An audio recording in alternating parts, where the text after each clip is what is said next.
kita semua. Tuhan Yesus memberkati.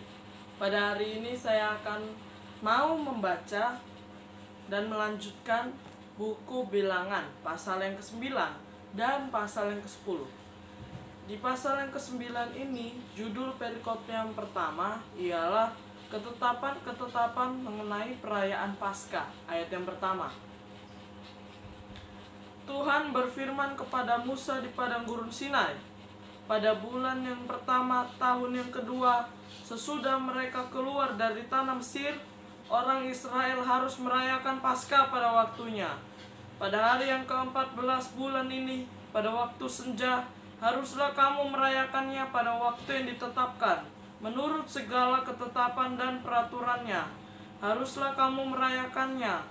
Lalu Musa menyuruh orang Israel merayakan Paskah. Maka mereka merayakan Paskah pada bulan yang pertama.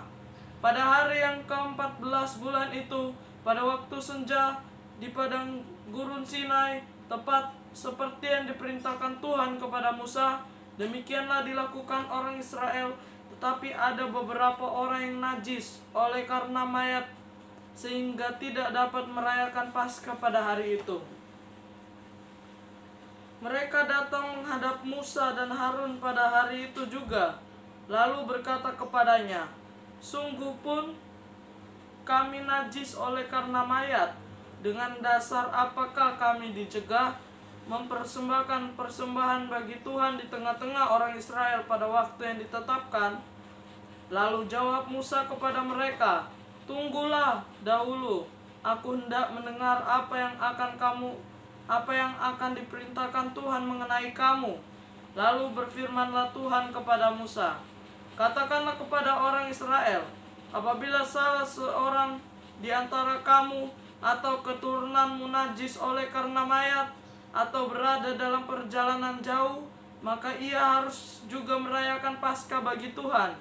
Pada bulan yang kedua, pada hari yang ke-14, pada waktu senja, haruslah orang-orang itu merayakannya beserta roti yang tidak beragi dan sayur pahit haruslah mereka memakannya. Janganlah mereka meninggalkan sebagian daripadanya sampai pagi, dan satu tulang pun tidak boleh dipatahkan mereka. Menurut segala ketetapan Paskah haruslah mereka merayakannya.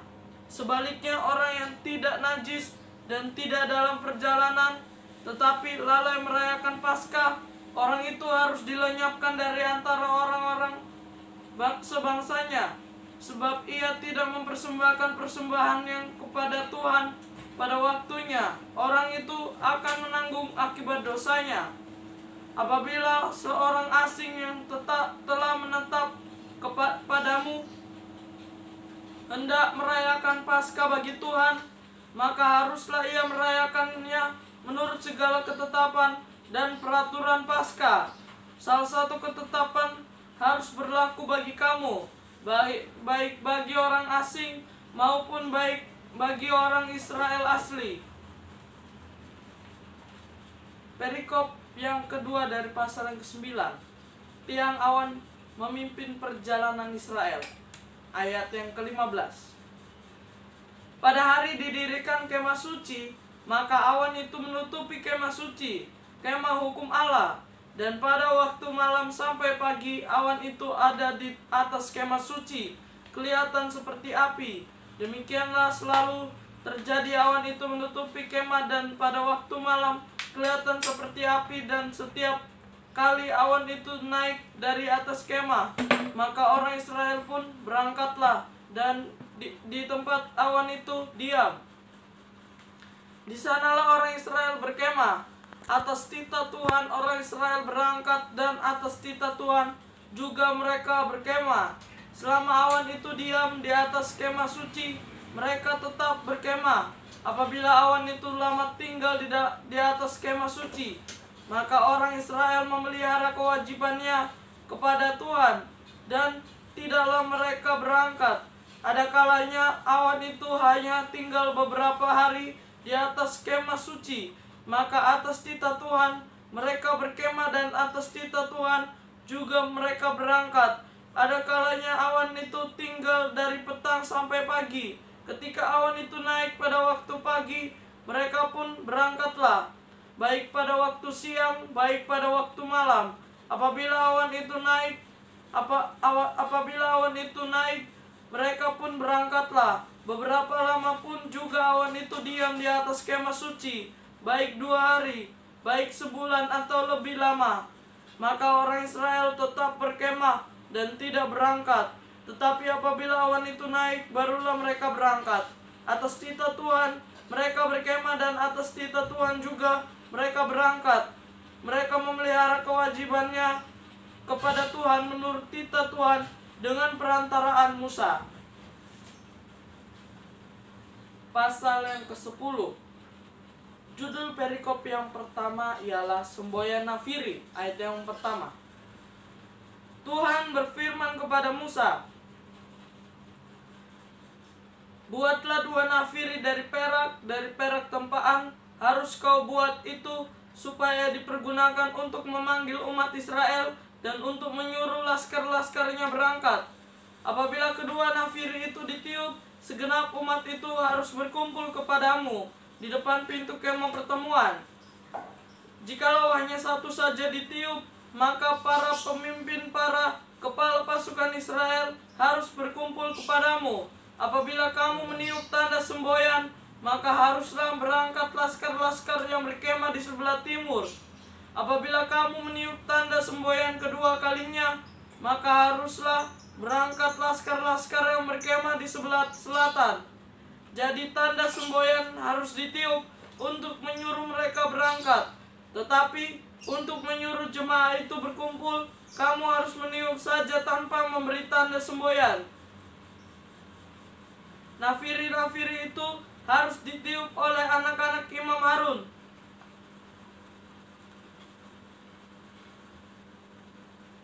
Itulah yang harus menjadi ketetapan untuk selama-lamanya bagimu turun-temurun. Dan apabila kamu maju berperang di negerimu melawan musuh yang menyesakan, kamu harus memberi tanda semboyan dengan nafiri, supaya kamu diingat di hadapan Tuhan Allahmu dan diselamatkan daripada musuhmu. Juga pada hari-hari kamu bersukaria, pada perayaan-perayaanmu dan pada bulan-bulan barumu, haruslah kamu meniup nafiri.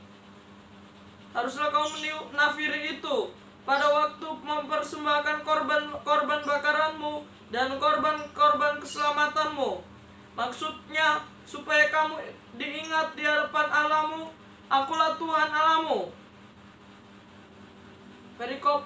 Judul perikop yang kedua dari pasal yang ke-10. Berangkat dari Gunung Sinai. Ayat yang ke-11.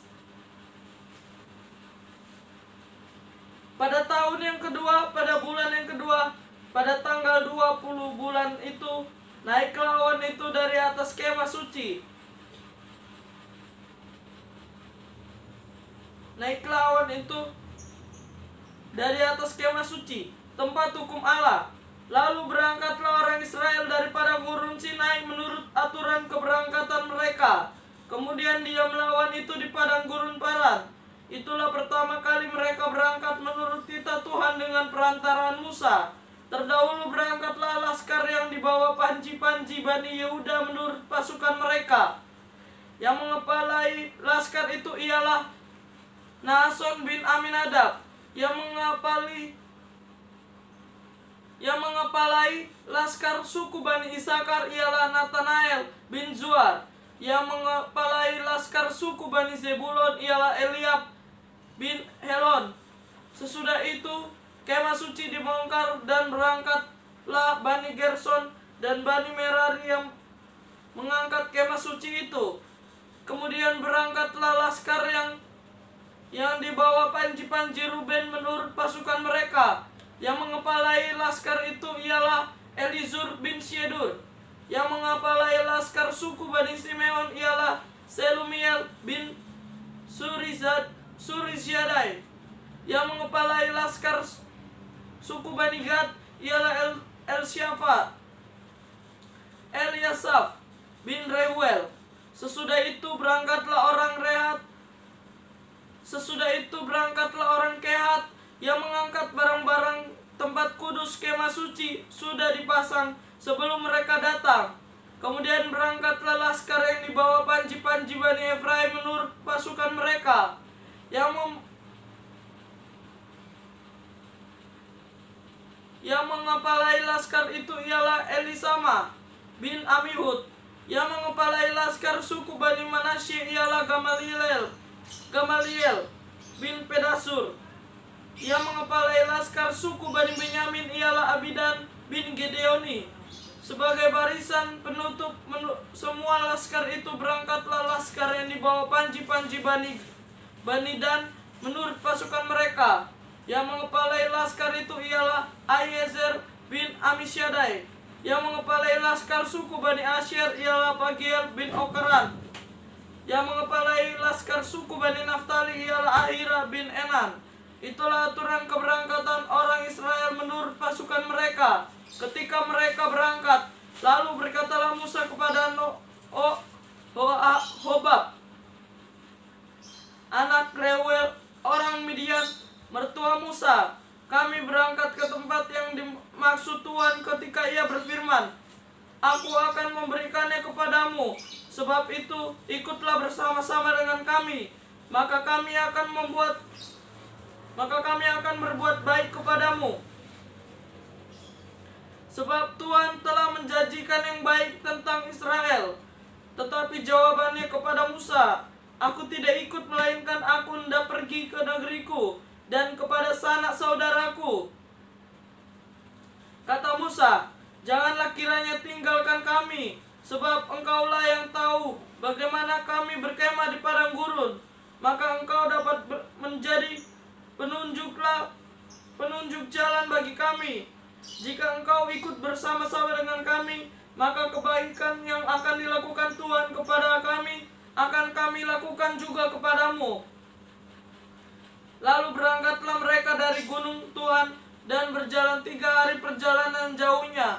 Sedang tabut perjanjian Tuhan berangkat di depan mereka dan berjalan 3 hari perjalanan jauhnya untuk mencari tempat perhentian bagi mereka. Dan awan Tuhan ada di atas mereka pada siang hari apabila mereka berangkat dari tempat perkemahan. Apabila tabut itu berangkat, berkatalah Musa, bangkitlah Tuhan, supaya musuhmu berserak dan orang-orang yang membenci engkau melarikan diri dari hadapanmu. Dan apabila tabut itu berhenti, berkatalah ia, kembalilah Tuhan kepada umat Israel yang beribu-ribu laksa ini. Semoga firman Tuhan yang telah saya bacakan ini semoga dapat bermanfaat bagi kita semua. Tuhan Yesus memberkati. Salam sejahtera. Amin.